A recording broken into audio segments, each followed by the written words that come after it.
স্বাগত বন্ধুরা, মিনুর গপ্পসপ্পর চ্যানেলে আজ শোনাব আশাপূর্ণা দেবীর লেখা গল্প পাখির বাসা।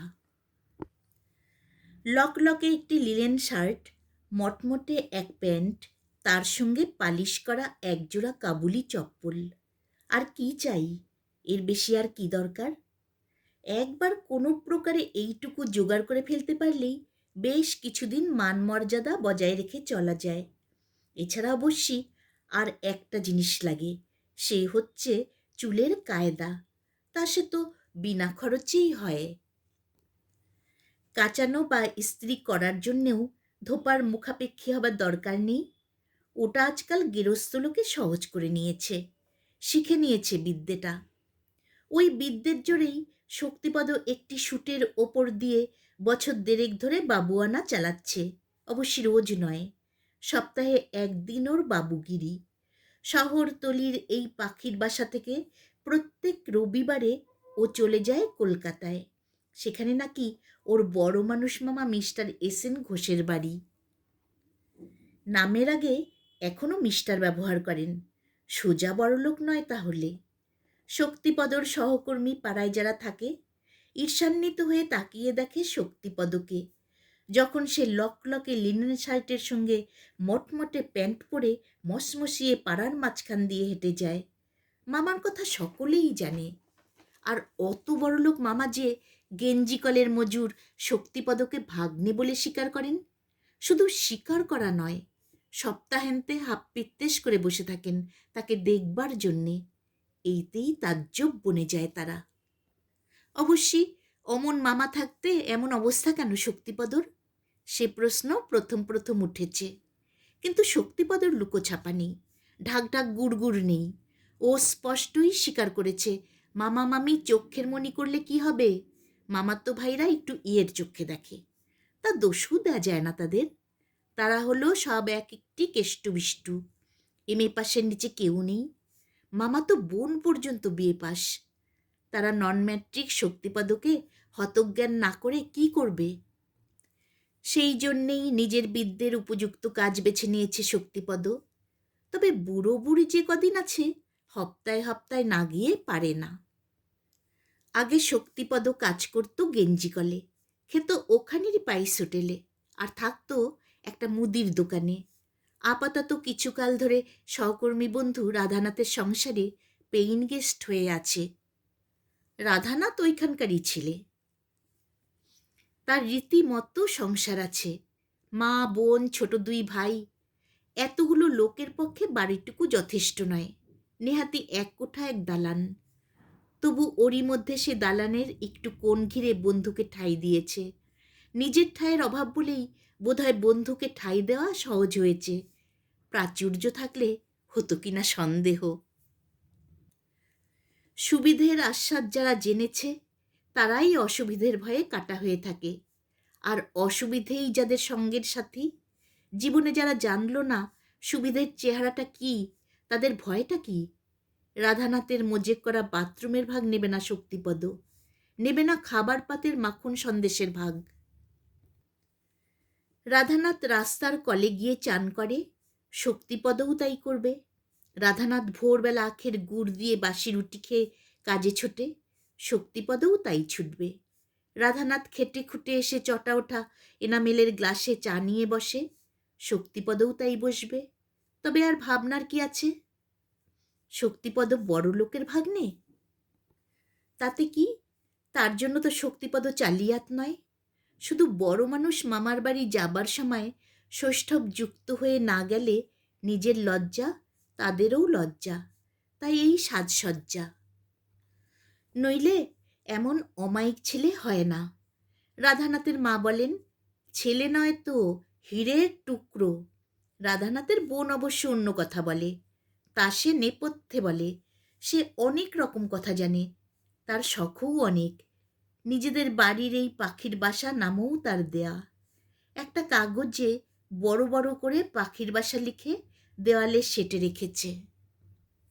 সন্ধ্যার পরে রাস্তার দিকে ১.৫ হাত চওড়া রোয়াকে সঙ্গীতের জলসা বসে। রাধানাথ একটা ভাঙা হারমোনিয়াম নিয়ে গান গায়। শক্তিপদ একটা অ্যালুমিনিয়ামের ডেকচি বাজিয়ে তাল দেয়। একটি একটি করে এসে জোটে পানু, মালিকলাল, সুধীর। কোনো দিন খানিক দাঁড়িয়ে দাঁড়িয়েই চলে যায়, কোনো দিন ওরই মধ্যে একটু জুজ্জাত করে বসে। অনেক দিন থেকে ইচ্ছে একজোড়া বায়া তবলা কেনে, সে আর কুলিয়ে উঠছে না। সাংঘাতিক দাম হয়ে গেছে যে আজকাল, কারণ গান বাজনার চাষটা আজকাল খুব জোর হচ্ছে তো। আর তবলাটা যেন রীতিমতো জাতে উঠে পড়েছে। মামার কাছে চাইলে অবশ্যই একজোড়া বায়া তবলার দাম কিছুই নয়, কিন্তু ওইটি শক্তিপদর ধাতে সয় না ওই চাওয়া। বরং নিজের কত কষ্টের টাকা, তাই থেকেই এটা ওটা নিয়ে যায় উপহার হিসেবে। হেও হবে কেন? মাঝে মাঝে যেদিন বাইরের লোক থাকে না, রাধানাথের বোন কানন রোয়াকের ভিতর দিকে ঘরের চৌকাঠে বসে। বসে থাকতে থাকে শক্তিপদর তবলা পিটানোর বহরে হেসে খুন হয়।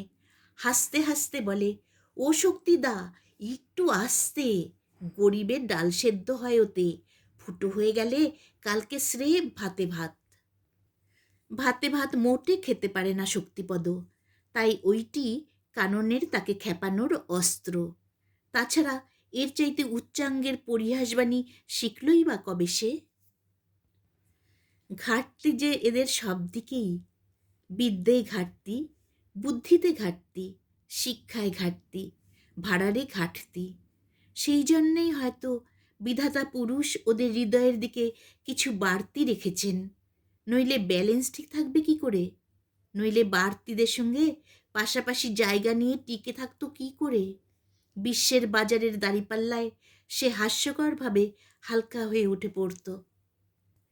রাধানাথের মাটি বড় ভালো মানুষ, বোন কানন কিন্তু ঠিক মায়ের উল্টো। দজ্জাল বললেই ঠিক বলা হয় ওকে।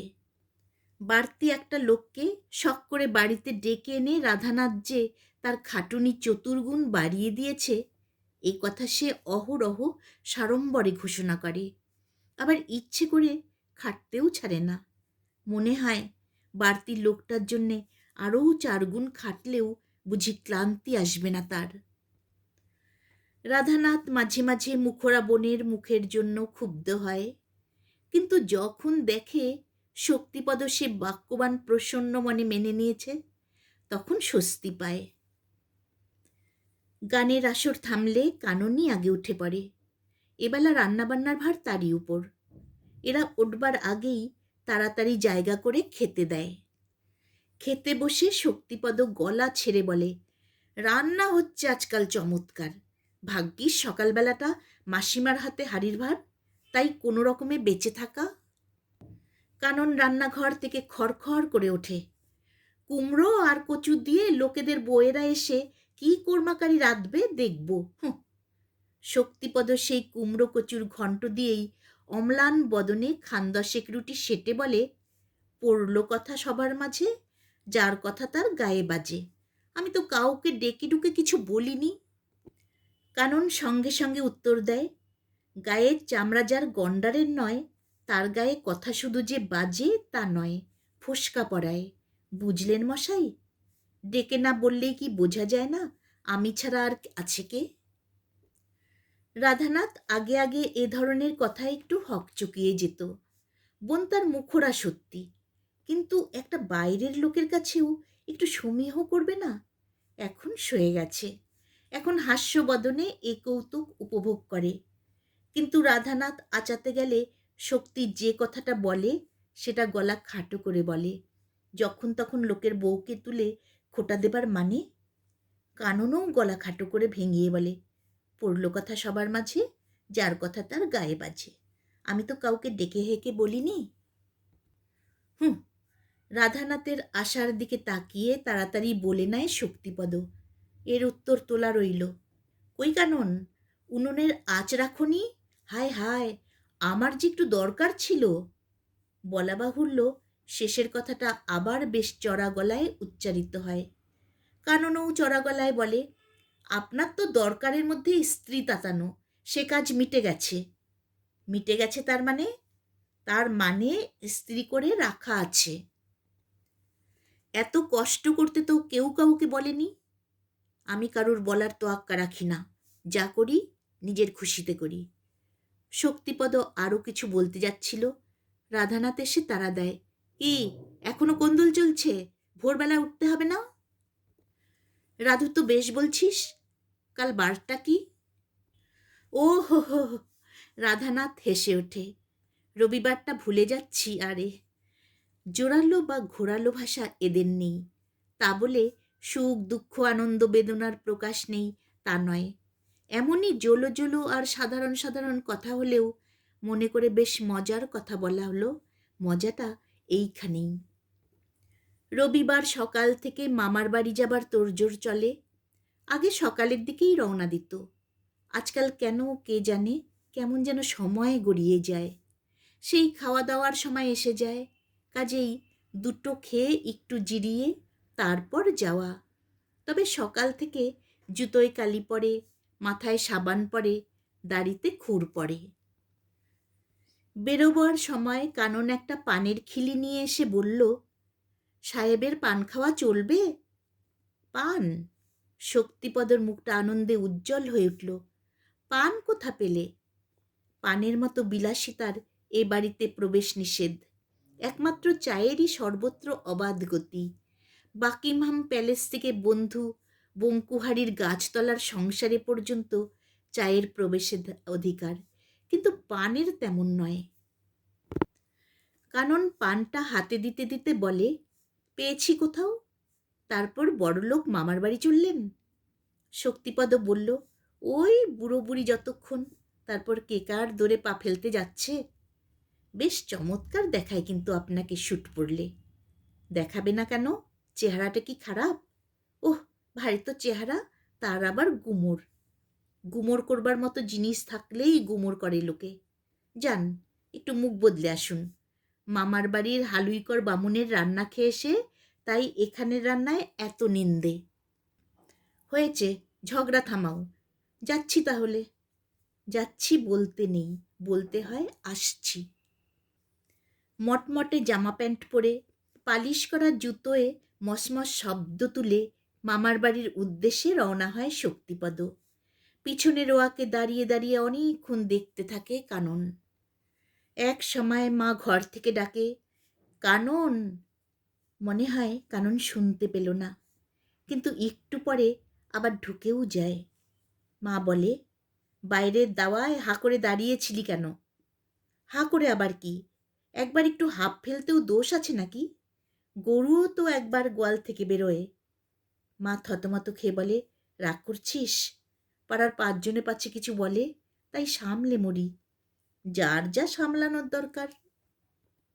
ওদিকে শক্তিপদ তার ফর্সা সুটটি অতি কষ্টে সামলে সুমলে গোয়া বাগানের একটি বস্তির সামনে এসে দাঁড়ালো। বস্তির সামনেই রাস্তার কল, কলের আশেপাশে জনারণ্য। রমণীর সংখ্যাই অবশ্য তুলনায় অনেক বেশি। শক্তিপদ এসে দাঁড়াতেই একটি মেয়ে একজন বর্ষীয়সীকে উদ্দেশ্য করে আস্তে আস্তে সম্ভ্রমের সুরে বলে, এই যে দাশুর মা, তোমার ভাগ্নে এসেছে। দাশুর মা আধ বালতি জল না হতেই বালতিটাকে টেনে তুলে সরে এসে স্নেহ বিগলিত স্বরে বলে, এই যে বাবা, এসেছ, চলো, ভালো আছো তো? শক্তিপদ ওর সঙ্গে সঙ্গে গলির মধ্যে ঢুকতে ঢুকতে বলে, আছি একরকম। তারপর, তুমি ভালো আছো তো মামা? তোমার মামার কথা আর বলো না বাবা, আবার সেই হাঁপানি চাগিয়েছে। তক্তাপোষের পাশে একটা প্যাকিং বাক্স উপুড় করে রাখা, এইটি শক্তিপদের জন্য নির্দিষ্ট রাজাসন। মস্ত বড় চাকরে ভাগ্নে, কোথাকার কোন গেঞ্জি কলের নাকি ম্যানেজার যে লোক। 2 ঘন্টার জন্য সরে নড়ে এলে কলের কাজ বানচাল হয়ে যায়, সেই ভাগ্নে ফি হপ্তায় 5 ঘন্টার জন্যে সরে নড়ে আসে মামা মামিকে দেখবার জন্যে। এ কি সোজা কথা? মামা মামি ভাগ্নের এই মহানুভবতায় বিগলিত। তাছাড়া যখনই আসে রুগ্ন মামা খাবে বলে সন্দেশ, বেদানা, নাশপাতি, কমলা লেবু ইত্যাদি নানা জিনিস নিয়ে আসে। আবার মাঝে মাঝে মামার কি ভালো লাগবে না লাগবে জেনে বুঝে কিনে দিও মামি বলে নগদ টাকাও কিছু দেয়। মামা ভয়ানক মানে লোক, ভাঙ্গে তো মচকায় না। অনেক দুঃখে নামতে নামতে একেবারে এই বস্তিতে এসেছে। জীবনযাত্রার মান অনেক খাটো করেছে, কিন্তু মানে খাটো হয়নি। আর্থিক সাহায্য হিসেবে দিতে চাইলে সে ভাগ্নের টাকা পত্রপাঠ ফেরত দিত, কিন্তু শক্তিপদর একটা অকৃত্রিম স্নেহের নিদর্শন ঠেলতে পারে না। তা মামা এমন মানিলোক বলেই তো শক্তিপদ এমন নির্ভয়ে আসতে পারে, নইলে বড় চাকরির পক্ষে গরিব আত্মীয়ের বাড়ি আসা কি সহজ সাহসের ব্যাপার? মামা জিজ্ঞেস করে, তোদের কলের কাজ টাজ কেমন চলছে? শক্তিপদ নড়ে চড়ে টাইট হয়ে বসে বলে, তা আজকাল বরং ভালোই চলছে। ধর্মঘটের হিড়িকটা তেমন নেই, সুতোও পাওয়া যাচ্ছে যথেষ্ট।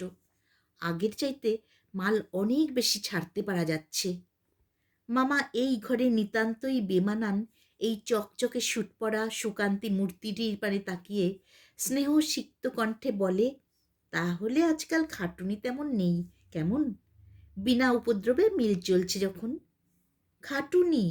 শক্তিপদ একটু উচ্চাঙ্গের হাসি হেসে বলে, খাটুনির কথা আর জিজ্ঞেস করো না মামা। এই হপ্তায় একদিন এসে মামির হাতে খেয়ে যাই, তাই দেহটা টিকে আছে। আগা গোড়া তদারকি সবই তো আমার ঘাড়ে। মামি ঘরে ছিল না। এইবার একটি ডিশ পেয়ালায় চা এনে সামনে ধরে বলে, চায়ের সঙ্গে দুখানা পাঁপড় ভাজা খাবে বাবা?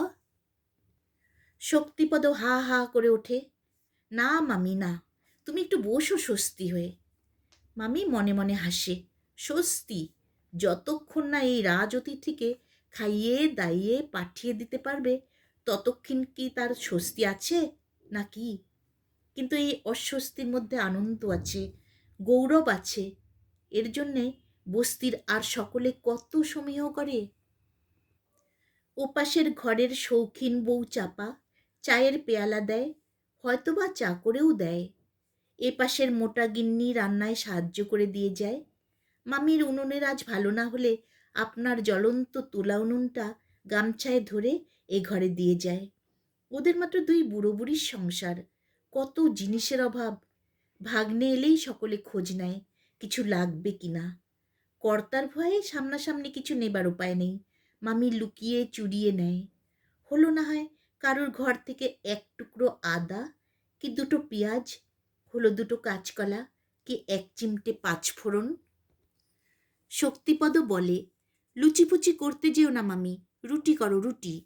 তোমার হাতে রুটি তার স্বাদই আলাদা, আর আমার রাঁধুনি বেটার হাতে লুচিও ঘুটে হয়ে দাঁড়ায়। লুচিতে অরুচি ধরিয়ে দিয়েছে হতভাগা। শুনে মামি সারদার বুকটা করকর করে। কত পয়সা খরচ করে, তবু ভালো খাওয়া হয় না ছেলেটার। কর্তার এক অদ্ভুত জেদ। ছেলেপিলে সব গেছে, দুই বুড়ো বুড়ি গিয়ে পড়ে থাকলেই হয় ভাগ্নের কাছে। মানুষ কি এমন থাকে না? তাছাড়া অমন ভাগ্নে। শক্তিপদ নিজে একটা মানুষের জন্য যা খরচ করে তার অর্ধেক খরচে তিনটে মানুষের চালিয়ে দিতে পারত সারদা, অথচ খাওয়া দাওয়াও ভালো হতো। ওই ওই জেদেই সর্বনাশ করেছে। রুটি, আলুর দম, বেগুন ভাজা, পেঁয়াজ দিয়ে সাতলানো একটু মুসুর ডাল তাড়িয়ে তাড়িয়ে খায় শক্তিপদ, আর সঙ্গে সঙ্গে তার নিজের রাঁধুনিটার শত ব্যাখানা করে। মামির হাত পা কামড়ানি আসে, মামার মনটা স্নেহে ছলছল করে। কথায় কথায় রাত হয়ে যায়। শক্তিপদ উঠে পড়ে, 1.5 ঘন্টা বাসে যেতে হবে তো। চলে যাবার সময় মামি বস্তির গলি থেকে বেরিয়ে রাস্তায় কলের সামনে এসে দাঁড়ায়। এঘর ওঘর থেকে অনেকেই বেরিয়ে এসে উকিঝুঁকি মারে।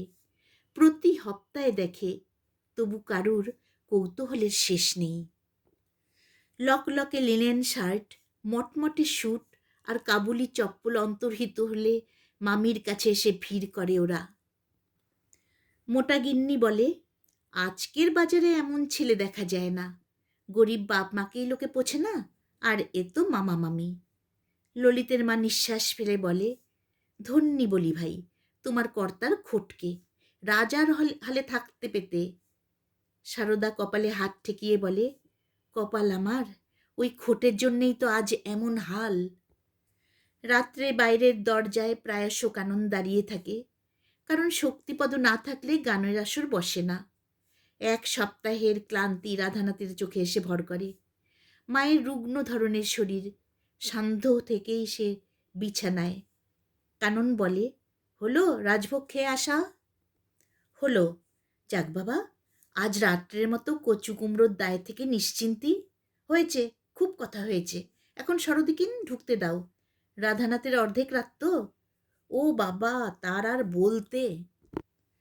তোমার চোখে বুঝি ঘুম নেই? কি যেন গায় তোমার দাদা? আখি হতে নিল ঘুম হরি। কি, কে নিল ঘুম হরি? কে নিল হরি? আহ! চাপা গলায় বকে উঠে দরজা ছেড়ে সরে দাঁড়ায় কানন। এমনি করে চলে দিনের পর দিন। রাধানাথ আর তার মা কি একটা ক্ষীণ আশা মনে মনে পোষণ করে কে জানে। হয়তো সেই জন্যেই মেয়ের বিয়ের তেমন চেষ্টাও করে না। কিন্তু শক্তিপদ যখন রুক্ষ চুলে ব্যাগ ব্রাশ করে স্ত্রী করা স্যুট পরে বেরিয়ে যায়, তখন তার গমন পথের দিকে তাকিয়ে দুজনেরই যেন একটা হতাশ নিঃশ্বাস পড়ে। ওকে কি বাধা যাবে? শক্তিপদ অবশ্যই যখন তখন বলে, আমি বাবা গরিবই আছি, গরিবই থাকব। ভেক নইলে ভিক মেলে না, তাই সভ্য ভব্য হয়ে যাওয়া। নইলে মামাতো ভাইরা গেঞ্জি কলের কুলি বলে নাক সিটকবে হয়তো। তবু তবু যেন সন্দেহ রয়ে যায়। কিন্তু একদিন ওদের পাখির বাসায় এলো ঝড়। সন্ধ্যার পরে যেমন গানের আসর বসে, তেমনই বসেছে। ঘরের চৌকাঠের ভিতরে কানন আজ বসে শক্তিপদ মহোৎসাহে ডেকচি বাজাচ্ছে। এমন সময় সামনে একটা সাইকেল রিক্সা এসে দাঁড়ালো। তার মধ্যে একটা ট্রাঙ্ক, একটা বিছানা আর বালতি বাসন গোছের দু একটা কি। চেনা রিক্সাওয়ালা, এই অঞ্চলেই ওর বাসা। সে গাড়ি দাঁড় করিয়ে কাছে এসে বলে, এই দেখুন তো রাধানাথ বাবু, এই মেয়ে ছেলেটি কাকে খুঁজে বেড়াচ্ছেন? আমায় বললেন এখানে যে গেঞ্জি কল আছে তার ম্যানেজারের বাড়ি যাব। যত বোঝাই ম্যানেজার এখানে কোথা, সে কলকাতায় থাকে, মোটরে চড়ে আসে যায়। সে কথা কে শোনে? সেই এক জেদ, নাম শক্তিপদ দাস, গেঞ্জি কলের ম্যানেজার। ইনি নাকি তার মামি। আমাদের শক্তিবাবু নয় তো? শক্তিপদ ডেকচিতে হাত দিয়ে বজ্রা হাতের মতো তাকিয়ে থাকে। রাধানাথ শশব্যস্তে উঠে বলে, মামি? শক্তিপদর মামি? কাননও অজ্ঞাতসারে রোয়াক থেকে নেমে ফুটপাতে দাঁড়িয়েছে। রাধানাথ ফিসফিস করে বলে, ব্যাপার কি শক্তিপদ? উকি দিয়ে দেখতো কে? ম্যানেজারের মামি শক্তিপদকে খুঁজবে কেন? খুঁজবে কেন? সে উত্তর কে দেবে? শক্তিপদর কি কথা কইবার শক্তি আছে? তবু উঠতে হয়। রাধানাথের ঠেলায় রিক্সাওয়ালার কাছে গিয়ে দাঁড়াতে হয়। আর ওকে দেখার সঙ্গে সঙ্গেই মামি চিৎকার করে ওঠে, ওরে শক্তি বাবা রে, তোর মামা আমাকে ফাঁকি দিয়ে চলে গেছেন রে। উত্তাল তরঙ্গ কিছুটা শান্ত হলে মামিকে রোয়াকে তোলা হয়। হাত ধরে তোলে কানন। কাননের মা উদ্ভ্রান্তের মতো রোয়াকে দাঁড়িয়ে থাকে। জিনিসপত্রগুলো নামিয়ে রিক্সাখানা ছেড়ে দেয়া হয়। মামি এতক্ষণে একটু স্থির হয়ে চারিদিকে তাকিয়ে ক্ষুব্ধ স্বরে বলে, এমন অখেদ্য জায়গায় তুমি আড্ডা দিতে এসেছো বাবা? সারা শহর ঘুরে বেরিয়েছি আমি। মুখ পোড়া রিক্সাওয়ালা বলে কি না ম্যানেজার আবার কে? সে এখানে থাকে টাকে না। শক্তিপদ দাস বলে একজনকে চিনি, রাধানাথের বাড়িতে থাকে। সে তো কলের মজুর। শোন দিকি কথা। চলো বাবা চলো তোমার বাড়িতে। মানি লোক কখনো তো নইয়ে ডুব দেননি। মরণকালে বলে গেলেন চলে যেও শক্তির কাছে। আমাদের বস্তির একটি ছেলে সঙ্গে করে এনে বাস থেকে রিকশায় তুলে দিয়ে পালালো। বলে বড় লোকের বাড়ি যেতে পারবো না। শক্তির মুখে তবু কথা নেই। সেই যে ঘাড় হেট করে থাকে, মুখই তোলে না। মামার শোকটা তার বড্ডই লাগলো বুঝি। কানন বলে, আচ্ছা মামিমা, আপনি এখন এখানে একটু বিশ্রাম করুন, তারপর ঠিক জায়গায় যাবেন। মামি সন্দিগ্ধভাবে ওদের দিকে তাকিয়ে বলেন, না বাছা, এখানে আর বিশ্রাম টিশ্রামে দরকার নেই। দুঃখী মানুষ আমরা, আমাদের আবার বিশ্রাম। শক্তি, চলো বাবা, বাড়ি চলো। এবারে শক্তিপদ মুখ তুলে পরিষ্কার ঠান্ডা গলায় বলে, আর কোথাও কোনো বাড়ি আমার নেই মামি, এই আমার আশ্রয়। এরা দয়া করে একটু আশ্রয় দিয়েছেন, তাই এখানে আছি। রিক্সাওয়ালা তোমায় ঠিকই বলেছে। শক্তিপদ দাস কলের কুলি। অনেক ঝড়ের পর যখন চারদিক শান্ত হয়েছে, মামি আশ্রয় পেয়েছেন কাননের মায়ের বিছানায়, আর মামির জিনিসপত্রগুলো জায়গা পেয়েছে চৌকির তলায়, তখন খান চারেক বাতাসা আর এক ঘটি জল নিয়ে শক্তিপদর বিছানার শিয়রে এসে দাঁড়ালো কানন। শক্তিপদর মামা মরেছে, অশৌচ, খায়নি কিছু, সকালে চান করে তবে খাবে। জল একটু খাও শক্তিদা। শক্তি শুয়েছিল, ধর্মর করে উঠে বলে, এখনো তুমি আমার মুখ দেখছ কানন? কানন মৃদু হেসে বলে, কেন, মুখটা কি অপরাধ করল? এত বড় হতভাগা মিথ্যেবাদীর মুখ দেখলে পাপ হয় কানন? আমাকে তোমার ঘেন্না করা উচিত। কানন এবারে প্রায় শব্দ করে হেসে উঠে বলে, মুখ্য মেয়ে মানুষ, কি অত উচিত অনুচিত জ্ঞান থাকে শক্তিদা? সে জ্ঞান থাকলে তো অনেক আগেই ঘেন্না করা উচিত ছিল। আগে আগে তো তুমি অনেক আগেই বুঝে ফেলেছিলাম শক্তিদা, মেয়ে মানুষ যতই মুখ্য হোক, তাকে ঠকানো বড় শক্ত। সে সব জেনে বুঝেও চুপ করে থাকে কেন জানো? পাছে তার পাখির বাসাটুকু ভেঙে যায়। শক্তিপদও বিহ্বলভাবে বলে, সব বুঝে ফেলেছিলে? সব। তবু তুমি, তবু আমি, বলে মুখ তুলে হঠাৎ একটু অন্য ধরনের হাসি হাসে কানন, যে হাসির সঙ্গে মুখ্য বিদ্বানের কোনো তফাত নেই। আমার গল্পটি এখানেই শেষ হলো।